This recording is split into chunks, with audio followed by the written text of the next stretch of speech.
I'm Rachel Hinde-Constantino, and you're watching City View. Today on the show, I have Dustin Herrs, planner for the City of Salina, and he's here to talk about the census. Welcome. Thank you for having me. Yeah, so what is the census exactly? So the census is something that is required by the Constitution to start with, and it has been done every 10 years since 1790, and the purpose of it is to count and enumerate all the people within the United States boundaries. Now that data is used for a couple of things. One, it's used for federal funding to find out who and where money should go to for federal allocation of dollars, which is in the billions and billions of dollars every year. And then second, it's also used to create districting for Congress districts in the various states. So Kansas currently has 4 districts, and depending on how the 2020 census goes, we may stay at 4, may go up, we may go down. Okay. But part of the purpose of the census is to figure out representation by the states in your different Congress districts. Okay, so the census is very impactful for communities and states and for the federal government, sounds like. Yeah, absolutely. It's the primary tool in which funding allocation is decided. And again, those are very large numbers, and it is really important. I can tell you that for the state of Kansas, it's estimated that if we undercount ourselves by at least 1%, then we will, over the next 10 years, receive $600 billion less in funding as a state. Wow. Yes, so it's very impactful, it's very important. The city of Salina, likewise, we have about 20,000 residential structures that we have within the city of Salina. Not all of them are occupied. Some of them are vacant. However, if we undercount just 500 of those residential structures that have people in them, by average, each household is about $4,900. Oh, wow. Or $4,900 a year is what we're talking about in federal funding for each of those households. So if you do the math, 500 of them over the next 10 years is about $25 million for our community. So and that's just 500 of the 20,000 structures that we have. So it's really important that every single household participates and responds and is counted in this census. So in terms of completion of the census and from our community, what has the outcome been in the past? Well, in 2010, the Salina County, which that's how census tracts are devised, is by counties, had the strongest response rate, self-response rate in the entire state of Kansas. Wow. At 78%. So that's really our goal, is to meet or exceed that. Now, as some people may remember, in 2010, what we did is we had a very aggressive initiative where we organized a lot of volunteers as well as a lot of city staff and mapped out the entire community into small districts, if you will, and went out door to door in each of those different sections with flyers and information packets that volunteers would go and talk to people about, urging them and explaining the importance of the census and encouraging them and engaging them to all self-respond. So it was a very resource-intensive thing. Now, this year it's a little bit different.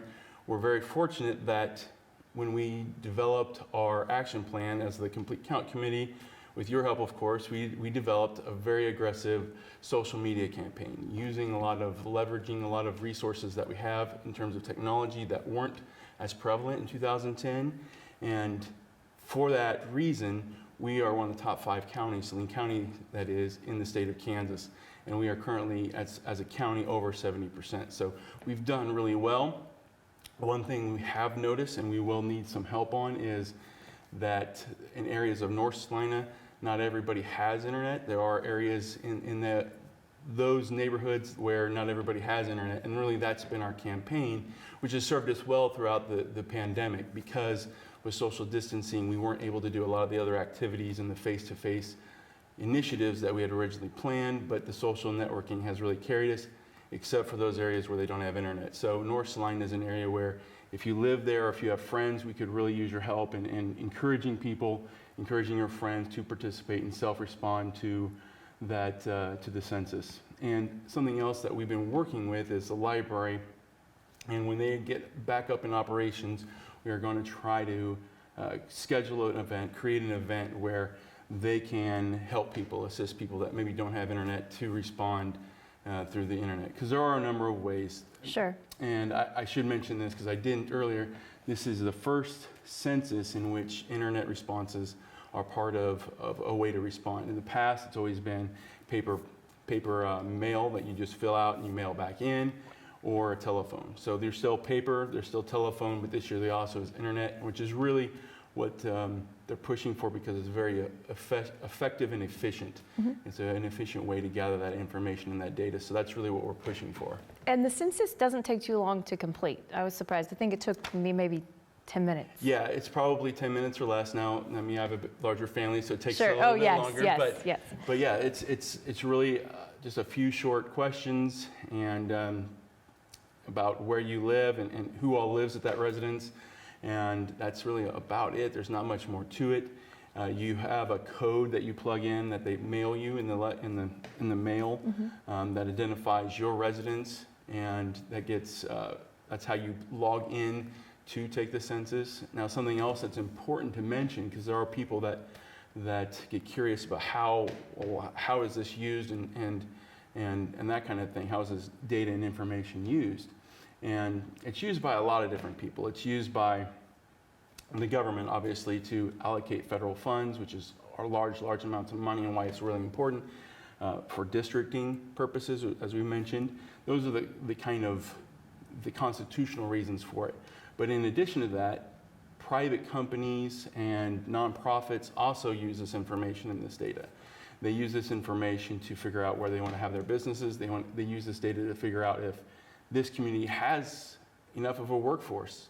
Is it large enough to handle my business? If I have a business here and I grow, will there be people to help me?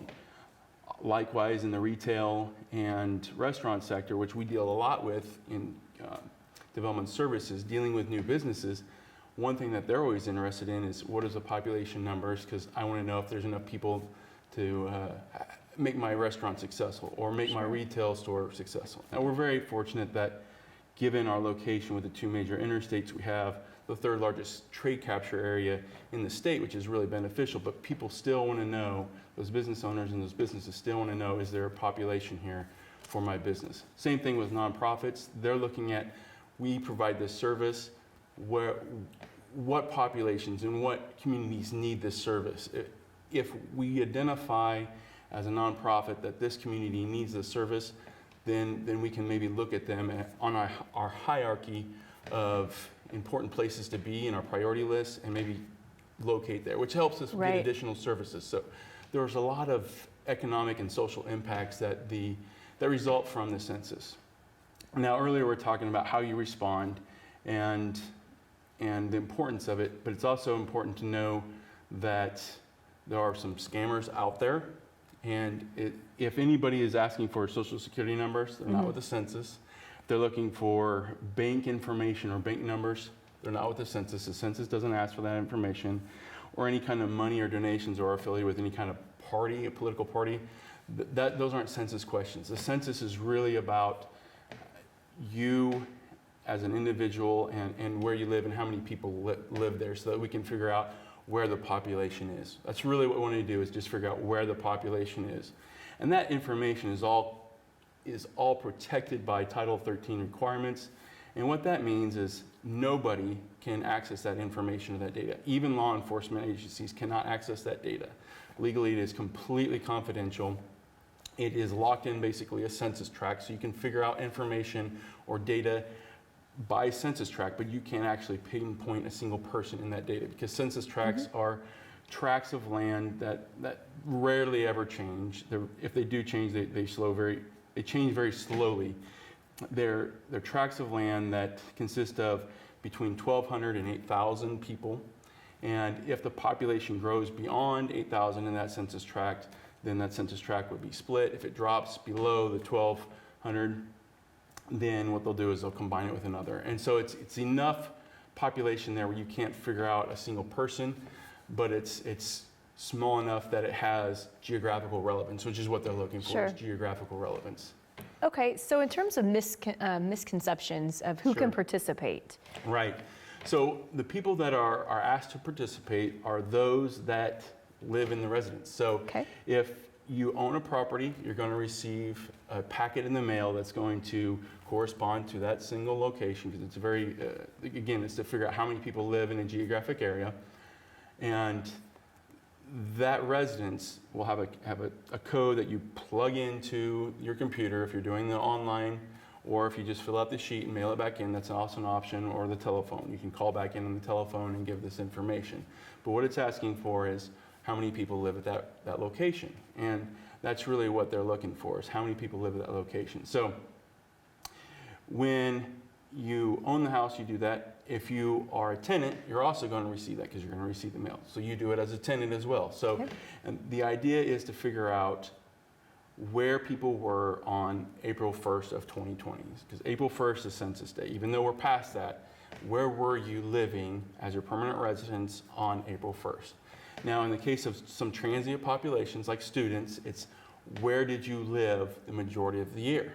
Now, again, with the pandemic, a lot of students were not necessarily on their campuses during April 1st, during Census Day, because some of them, their university campuses were closed and they were sent home.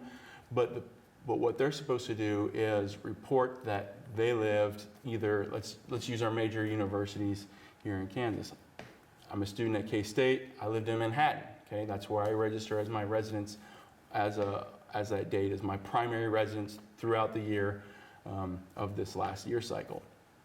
Same thing if you go to KU, you're in Lawrence. Even if you're Sure. you're in Salina because that's where your parents live. You go to KU or you go to K-State or you go to Fort Hays or whatever, and you live there for the majority of the year, that's where you actually say, this is where I'm a resident of, because it's where you are for the majority of the year. If you're very transient, you have multiple houses, and you spend time between Salina and LA or something, it's where did you spend the most time? Okay. So if you spent 2 more days in Salina than you did LA, then you're going to say, I'm a Salina resident, Sure. as it pertains to the census.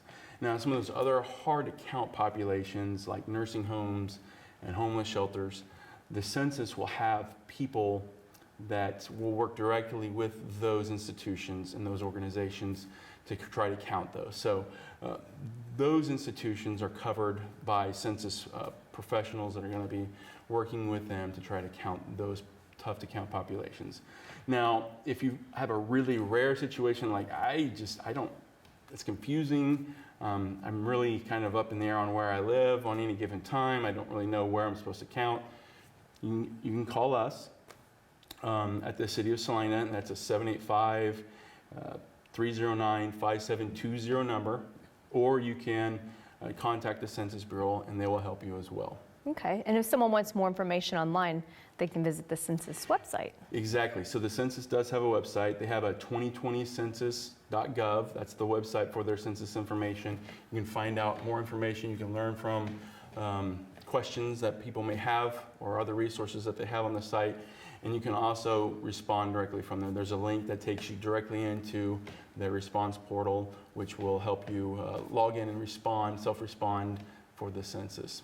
KansasCounts.org is also a great resource for Kansans. KansasCounts.org is a website that's designed for all of the citizens within Kansas and provides a lot of resources and reasons for engaging and self-responding in the census and the importance of it. So how long does everyone have to participate in the census?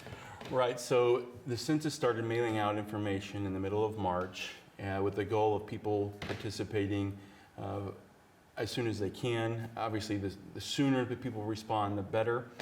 Now, the census did get extended or is working on being extended through October because of the pandemic.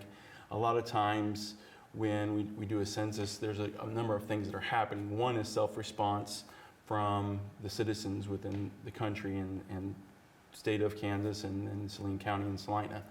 But then also is enumerators. Those are people that are on the floor, on the ground, going door to door, and helping people that maybe aren't responding or maybe don't understand completely what it is that the census is asking. And those people, those boots on the ground people, they have not been active because of the pandemic. And so that has delayed a lot of things that normally happen with the census. Ideally, the census gets wrapped up by December 31st. That's probably not happening this year because of everything that's happened. And so they are extending it through October. So they will have till the end of October to self-respond. Now, in August, the plan is, depending on how everything shakes out, to have the enumerators reactivate and get out into the community and start doing some of that door-to-door activity. But again, the best thing is to self-respond because it's the most efficient, and it makes sure that everybody is counted in Kansas and Saline County. Well, I'll be sure to have you on sometime in the fall, and we can talk about our community's participation rate. And Great. hopefully it's increased quite a bit from what it is now. Yeah, So. it's great. We're doing really well. Again, we're probably a top 5 county in the state of Kansas, which has 105 counties, so top 5%. Wow. Hopefully we can get back to the top like we were in 2010, but that's what we're working towards. That's awesome. All right. I'm Rachel Hinde-Constantino, and thanks for watching City View. Catch up with us next week, and be sure to subscribe to the City of Salina's YouTube channel, where you can check out more of our videos.